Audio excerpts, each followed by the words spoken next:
What is going on, everybody? We are back with some more Marvel Snap, and today I wanted to do another balance discussion. I had one kind of recorded and ready before the last balance discussion hit, and it probably would have been a real good one, because the main topic was why I thought America Chavez needed to be nerfed down to 9 power. Talking in Discord, a lot of people told me I was crazy, and then it wound up coming true. I think it would have been a great discussion between the two of us meaning myself and then you guys out in the world as a collective. But that did not come to pass. I could not get that video out in time. So I wanted to go over some more balance changes that I think would do the game pretty well. These are, I think, almost split evenly between nerfs and buffs, and one of them is a either potential nerf or like, please just clarify the language. So let's get right on into it. Into the cards we go.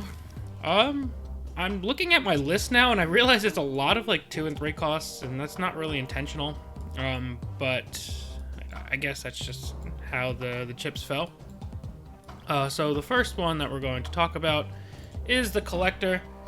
It's a shame because I love this card, but I think it's going to be one of those cards that as more and more cards get printed, it's only going to be more and more of a problem. It's kind of similar like Mr. Negative in that regard.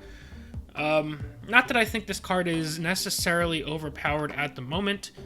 I just think at some point they will more than likely have to dip this down to either +1 power or 3 cost. Again, I'm not saying they're necessarily there right this second. Right now, Collector only really vibes super well in like Swarm discard or kind of like the Falcon Beast 1-drop bounce decks, and his power levels in those decks are kind of ridiculous, but it's 2 very specific decks. But I think Collector is one of those cards, like I said, that if you don't change him now, you're going to have to change him in the future. So you might as well have him on your radar and have a good change plan for him before he becomes a big problem. But I can almost guarantee that at some point Collector will be nerfed, and I will be sad because he is one of my favorite cards. Next up, we have a hot topic everywhere, both Discord and online, kind of everywhere, is our boy Hellcat, or girl Hellcat. Actually, I think she is a girl in the comics. Obviously, the on paper in a vacuum thought behind this card is you get 6 power for only 2 energy because the discard 2 cards is supposed to be a downside. However, if you're playing Hellcat in the proper decks, the 2-card discard is actually a huge upside. So you're getting kind of like the ceiling of a 2-power card with also one of the most powerful 2 energy effects, assuming you're playing in the proper deck. So I believe the devs have even said Hellcat was on their watch list. So my 2, most obvious thoughts are either bump this up to 3 cost. I don't necessarily want to see that because 3 cost is already very crowded in discard decks. You've got Colleen, you've got Gambit if you want to run that. You have Moon Knight. I think there's another 1 or 2 that I'm forgetting. So the 3 slot is very crowded in discard, and I don't necessarily want to see Hellcat take up that slot. I think a more likely scenario is that it stays at 2 energy and bumps down to 5 or even potentially 4 power. I don't have a preference between 5 and 4 power. I just would rather it stay at 2 energy and drop down a bit in power rather than go up to 3 cost. Because if they wanted to make this go to 3 cost, I would say you probably would need to take Colleen or Moon Knight and bring one of those down to 2 costs, just so that the energy slots aren't getting overcrowded and making it kind of impossible to play the cards together. But Hellcat, I think, probably the most likely one on this list to get changed. The devs have already said it's on the targeting list, and we'll see how it goes from there. Next up, we've got Nakia, and honestly, I wouldn't be surprised if Nakia doesn't get changed. Nakia is not as obnoxious as she was even just a couple weeks ago. But I still feel like Nakia kind of falls into a similar vein that Okoye was falling into, of it's just kind of too easy to slap her into a deck even where she doesn't really belong and just get really good value out of her, as long as you are not a deck that is playing just like 6 cost cards. And being that one of the better ways to play the game is to kind of flood the board as late as possible, Nakia will kind of always have a slot for that. So how do you change her? I don't think you can change her to 4 cost. I think that makes her way too slow to where she's kind of unplayable. So I think you'll more than likely see Nakia do something like go down to 2 cost, 1 power, and then give a +1 power buff to everything in hand. Yeah, I think that's probably what you'll see. I don't know. Nakia is a tough one because it's real easy with even a small change to her to make her just absolutely unplayable. But I also would not mind seeing her kind of go away for a while because, like I said, it's just she fits into just too many decks and it's not a super interesting card, and it kind of cheapens some of the games I think that she's in. Not as overpowered as she once was. Not overpowered, but not as obnoxious as she once was. But I could see her being changed just for a diversity standpoint as well. My next one I think might be a little bit of a surprise. I don't really know. But it's not a card that I see talked about very often, and that is Electro. Sorry. I think Electro should be dropped down to 2 energy. And I will go over my mindset and my reasoning for that. The closest comparison I see for Electro is something like Psylocke. Psylocke being 2 energy, 1 power, and you get 1 energy next turn. However, Psylocke does not limit you for the rest of the game. Electro, you get +1 max energy, which is really sweet. But the downside being you can only play 1 card a turn for the rest of the game. There's ways to get around that. You can play something like an Enchantress. You can eat this with Venom or any of the other Destroy cards. There are ways around Electro and his downside. That being said, the way Electro works is if you have him perfectly on curve, you play him on turn 3. That means on turn 4, you'll have 5 energy. So if you spend your turn 4 doing something like Enchantress or Venom or what have you, that is kind of a tempo loss on your turn 3 with Electro, because Electro is kind of understated. Then you're going to go for another massive tempo loss on turn 4, and then you have turns 5 and 6 where you'll have 6 and 7 energy respectively. But being 1 ahead of the energy curve for those last 2 turns isn't really enough to make a big power play.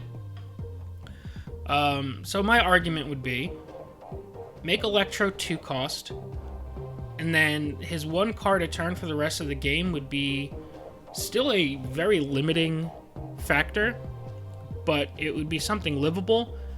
And then if you want to look at the quote-unquote, like, easy way out of Electro, you would play him on turn 2. On turn 3, you'd have 4 energy. You could Enchantress, which is still a slightly weak play, but maybe slightly stronger than average. And then from there, you'd have turns 4, 5, and 6 to use Electro. That would also mean that you have to put Enchantress into your deck, which isn't that good nowadays, or some sort of destruction effect. I just think Electro would be worth experimenting at 2 energy. Maybe it's an experiment that blows up and you have to change him back at some point. But I just think his ongoing ability is a bit too limiting, and you're not getting enough of a benefit. They could also try experimenting with +2 max energy. That might make it more bearable, but then again, like, it doesn't matter if you have 15 max energy. If you can only play 1 card a turn, it doesn't matter.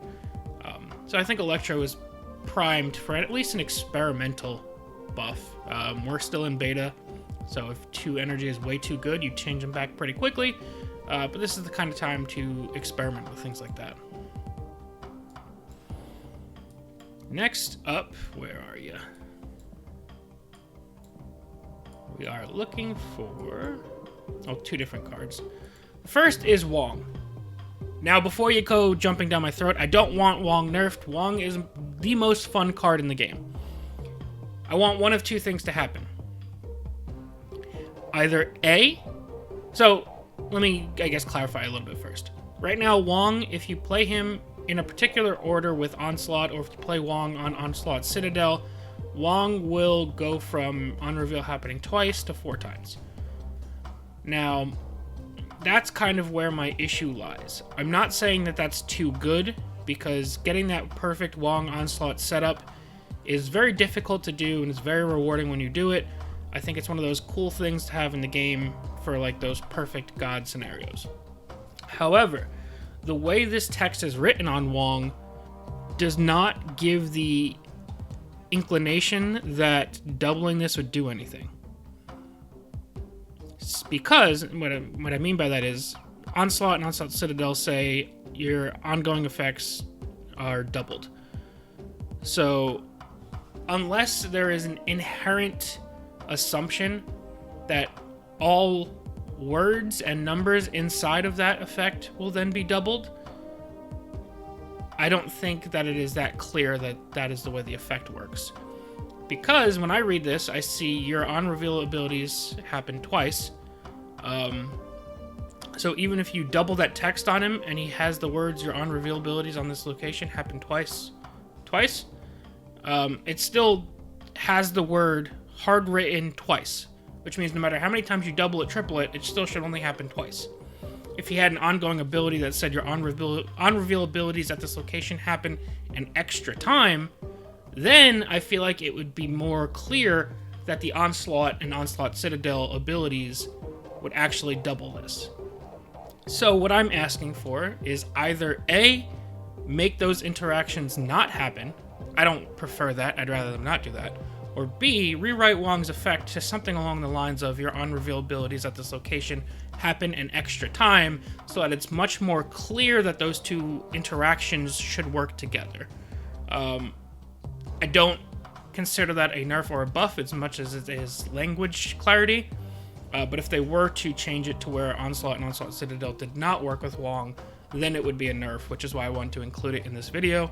But I just want, at a minimum, some clarity around the effect. I know how the effect works, but I don't think it's very evident for newer players, or even players, period, until you've seen it happen before. I think we got a couple more cards. Next card I wanted to talk about is Spider-Woman. I think this card is like almost okay. But it's not quite there. I think Spider-Woman has two main avenues, and it's always kind of the same main avenues, being either drop her in cost to like a 3-4 that does this, or bump her up in power a little bit to like a 4 cost 5 power. When you look in the 4 slot, you've got a lot of base 5 power cards that have abilities on top of them. Namor can go up to 10 power, Strong Guy goes up to 9 power, or 10 power as well. Omega Red can be 13 power total, Warpath 9 power, and then you got some baselines of 6 power, and then 7 power with downsides. So I think Spider-Woman being 4 power with a potential, if she hits a full lane, to be -4 power for your opponent, so kind of a total 9 power card, puts her very much on par with the rest of these cards that have conditions. I could see an argument, honestly, where Spider-Woman could probably even be 6 power and still be pretty balanced, but 5 would probably be the sweet spot to start with. That would give her a perfect scenario of being 9 total power for 4 energy, which puts her on par with a lot of the other 4 drops, some of which aren't that great, but at least would give her a little bit more oomph to be considered in a deck, which I think is all she really needs is some options. Yeah, I think that would make Spider-Woman a lot more enticing, even just 5 power, but 6 is probably doable as well. 2 more cards left, one of which was a recent unlock by myself. There's a whole bunch more cards we could talk about, to be honest, but I like to keep these kind of more bite-sized, a little bit more manageable. Where is this guy? He's so underpowered I can't even find him in my collection. There he is. Black Bolt. This is a card I was excited to unlock. I knew he wasn't going to be that good, but I wanted to try and make him work. I could not make him work. 5 is just too late for his effect. It's just a little bit too late. So I think Black Bolt is probably something that deserves similar to like Rock Slide's power level. So like a 4 cost 6 power Black Bolt with the same effect, I think would be much more manageable. I still don't think he would make most lists, but at 4 cost you can at least consider him, maybe try and set up some combos with him on turn 5. I think that would make Black Bolt a lot easier of a pill to swallow. Either that, or he needs probably quite a bit more power to be worth it at the 5 slot. I don't know. 5s are just so tough in this game. If you look at the list of 5 drops, like, most of these are awful. So how to make Black Bolt better? I don't like the idea of the only way to make a 5 cost better is to make it not be a 5 cost anymore. But I don't really know what else to do to Black Bolt, because if you make him discard the 2 lowest cards, that might make him a little bit too strong, and that could also feel really bad for your opponent. I don't know, but I think out of all of these bad 5 drops, Black Bolt is one of the ones, in my opinion, that I want to see buffed the most, because he's really cool, and I think he deserves to be pretty strong. Now, the last card that I wanted to talk about is not a card that I own, so I can't really put it up on the screen, but that card is Magic.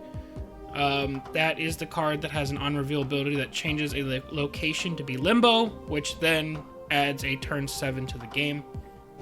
I don't think anything cost or stat-wise about Magic should be changed.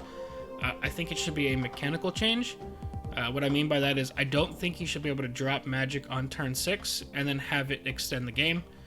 I just think it goes a little bit against the play patterns of the game itself. I get the strategy behind it and I get the power behind it, and that's perfectly valid, of like get your opponent to kind of dump their hand, and then you have almost an uncontested turn 7 to counter their play. But I just don't think that really vibes with the way the game works. It'd be almost similar to if you could drop a card that turned a location to TVA on turn 4 and just kind of surprise end the game on your opponent. I think Magic, maybe not quite as bad as something like TVA. I think she does kind of go opposite to how the game was designed. So I'd make probably a mechanical change, and I think I've seen Jeff Hoogland mention something like this as well, where Magic kind of does something similar to Storm, where she will change the location to Limbo after a turn passes. So like if you played her on turn 5, at the conclusion of turn 6 it would turn to Limbo, and then you would have turn 7 after that, whereas if you played her on turn 6, by the time the game ends, it still would not have changed to Limbo yet, so it would only be a 6-turn game. I know that would be a pretty big hit to Magic, but I think it's just to play within the rules and the play patterns that this game has established. I think something like that needs to be done, because like I said, it's not something you can always fully expect to play around, and it's not really the way the game was designed. So Magic might even need a buff if you did something like that. But at a minimum, I'd like to see a mechanical change to her to be more consistent with the gameplay as a whole. But yeah, that's my list for now. There's probably tons of other cards I could talk about, especially in the buffs department. I didn't have as many for nerfs as I was expecting to talk about, but I think it's more just we need some power level increases for a lot of cards in that 4 to 5 range to make them more worth playing, and then maybe we'd have a better idea of where things stand from there. But let me know what you guys think about my suggestions, as well as if there's any cards that really stand out as needing nerfs or buffs that you think I missed. Let me know down below in the comment section. As always, thank you all very much for watching, and I will see you guys next time.